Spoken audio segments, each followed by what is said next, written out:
ভারতে রফতানি বন্ধ হয়ে যাওয়ায় নাটোরে কমেছে বিষমুক্ত শুটকির উৎপাদন। সেই সঙ্গে দামও কমেছে স্থানীয় বাজারে। শুধুমাত্র স্থানীয় বাজারের শুটকি মাছ বিক্রি করে টিকে আছেন উৎপাদনকারীরা। তবে রফতানি শুরু না হলে শুটকির ভালো দাম পাওয়া সম্ভব নয় বলে মনে করছেন মৎস্য কর্মকর্তারা। সরেজমিনে চলন বিলের নাটোরের সিংড়ার নেঙ্গুনে শুটকি পল্লীতে গিয়ে দেখা যায় সকাল থেকে নারী শ্রমিকরা মাছ কুটা, ধোয়া ও শুকাতে ব্যস্ত সময় পার করেছেন।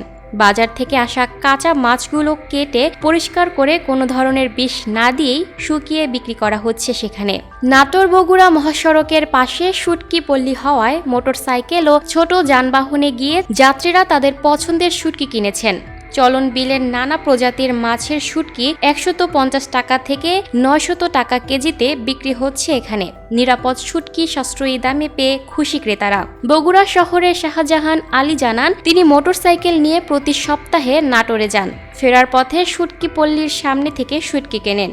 এখানকার উৎপাদিত শুটকিতে বিষ প্রয়োগ করা হয় না। এছাড়া দামও সহনীয় পর্যায়ে। তিনি আরও জানান, নাটোরের উৎপাদিত নিরাপদ ছোট ও মাঝারি মাছের শুটকি নীলফামারী জেলার সৈয়দপুরের ব্যবসায়ীরা ভারতে রফতানি করতেন। চলতি বছরে এখনও কোনো প্রকার শুটকি রফতানি না হওয়ায় ছোট ও মাঝারি মাছের শুটকির দাম কমে এসেছে। এতে করে এসব মাছের শুটকির উৎপাদন কমেছে এই পল্লীতে। রফতানি না থাকায় স্থানীয়দের চাহিদা অনুযায়ী শুটকি উৎপাদন করে টিকে আছেন ব্যবসায়ীরা। শুটকি উৎপাদনকারী বাবু বলেন, প্রতি বছর এইখানকার শুটকি ভারতে রফতানি হতো। চলতি বছর 1 কেজি শুটকিও রফতানি হয়নি, ফলে উৎপাদন কমিয়ে দিয়েছেন তারা।